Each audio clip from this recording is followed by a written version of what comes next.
Today's Spotlight is brought to you in part by presenting sponsor, First Community Financial Bank, the community bank where you come first. If you're just tuning in, you're watching Spotlight. I'm your host, Jane Wernette, and with me now, representing Naperville Responds for Our Veterans, are Jack Pearson and Jeff Molnar. So welcome to the studio. Thank you very much. Yeah, we are glad to have you here with us, and we're going to start off with you, Jack, and we're going to ask you to tell us a little bit about how did Naperville Responds for Our Veterans get started? Appreciate you asking that. Originally, it started in 2005 after Hurricane Katrina. A few community leaders got together in Mayor Pradel's office, and we discussed how we could help and give back to the Gulf region. Shortly after that, we targeted a community called Pass Christian, Mississippi. It went through the eye of the storm, and we started raising funds, and those funds accumulated to about $2 million. Over a period of 2005 through 2008, we helped or assisted in building 21 homes in Pass Christian, Mississippi. Of those 21 homes, they all had a sign in front of them, Naperville Responds to Hurricane Katrina. So it's worked out very well. From there, we took a little time out, and in 2009, we got together again with Mayor Pradel and some of the community leaders, and we discussed how to give back to or help veterans coming back from Iraq and Afghanistan. It was the first conversation in 2009 that led to 2010, where we started a 501c3, Naperville Responds for Our Veterans, and that's really where we were found in 2010, January of that year. That's exciting because you see a need and you respond to it, and you get folks like yourselves who feel passionately about that. Absolutely true. Yes, yeah. Absolutely. Jeff, tell us, how do you find the veterans that you help, and how do you help them? Well, you know, a veteran will never ask for help. They're just not made that way. It's not part of the DNA. Not part of the DNA at all. So, you know, we'll hear from a neighbor, maybe a relative, but neighbors, maybe some different organizations like a VFW or American Legion or something like that. But when we hear about it, you know, first project I ever did, I ever helped them. Kid came back from Iraq, and his calf was blown off. So he was had a nice house. It was a tub. Couldn't get in and out of the tub too easily, so we just made a walk-in shower for him. Much more accessible, helped them out tremendously. Absolutely. And that's just a typical job. It's a small thing, but it really improves that quality of life. Yep. Yeah, for somebody who's not going to ask you for that help. Correct, yeah. Give me a couple more examples, because you've done a lot. I know, we've witnessed a lot of the work you've done, but give us some examples of some other projects that you've done. 103-year-old veteran. Yeah, we have a 103-year-old veteran, and we just finished doing a bathroom conversion for him also, and it was a similar situation. Wheelchair-bound, World War II vet, needed to have access with lack of mobility. We converted his tub to a shower. And likewise, we did a project also that was covered by CBS News that was in the Burr Ridge area, where it was a family that raised foster children. And after children have grown, they decided they wanted to do something else.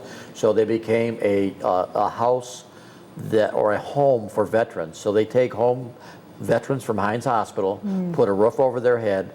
Their bathroom, it's a ranch-style house. They had 2 dedicated bedrooms for veterans, but they didn't have a bath that would equip them. So it was a complete build-out from, with a little bit of an addition onto the home to increase the size of the bathroom. Roll-in vanity for a veteran to sit in a wheelchair and look in a mirror, wash their hands, as well as a roll-in shower. And then we had some exterior work to do. And then we've done some local projects on Benton. We're in Country Lakes for a Marine, World War II Marine. We did the outside of his home, the inside. He had some moisture in his basement. We worked on the foundation. Quite a few roof repairs. Okay. A lot of roof repairs, a lot of wheelchair ramps in Naperville. And one thing you have to remember, Naperville's the way we respond to our veterans, not a dime comes out of their pocket. It's all funds that have raised through Naperville Responds for Our Veterans, so that we are not doing any charge back to veterans. Everything we do is for a thank you for them for serving our country and our flag. I think that's terrific. That's terrific because they've given so much. They have. And that's a great way for us to give back. Absolutely true. Thank you. And you, who is doing some of that work? Talk a little bit about who actually comes in and is doing the work. Jeff is the right guy to talk to. Jeff's a builder in town, and Okay. we have other builders that help us. Maybe you could expand on that. So there's 3 or 4 builders in town that are part of the construction committee. We also have a carpenter that we use a lot, a guy by the name of Brian Dilger. He's the head of the construction committee this year. I think we've done over $140,000 worth of projects this year. Wow, that's a lot. Just helping them, not really large projects, a bunch of small projects that make a tremendous difference in these veterans' lives. Yeah. Yeah. We have 13 current projects going on right now. Right now? So right now, we're working on 13 projects in the area, and whether it be in Naperville, our radius is, we were so large, helping people in Kankakee, and we're going out west to Quincy. We now have tightened our borders up, so we work in a 20-mile radius of Naperville. Okay. And Naperville being the hub, Washington, Ogden, 20-mile radius of that, and still keeping us very, very busy. Yeah, I'm sure it is. I'm sure it is. And lots of grateful people for the work that you're doing. Grateful people, as Jeff had mentioned earlier, a veteran doesn't call out and say they need help. So we have family members that we actually have gone to Hines Hospital. One of our board members, Pat Bowler, has gone up to Hines Hospital and said, if you have somebody in need, and we find a lot of need of veterans sitting in the hospital, just looking, once they get out of there, whether it be an amputee, we have the ability to help them.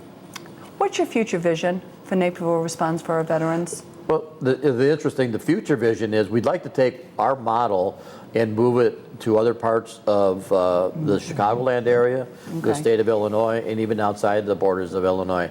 We feel we have a good model to help veterans that have given so much for their country, for their flag, and it's a matter of helping them now.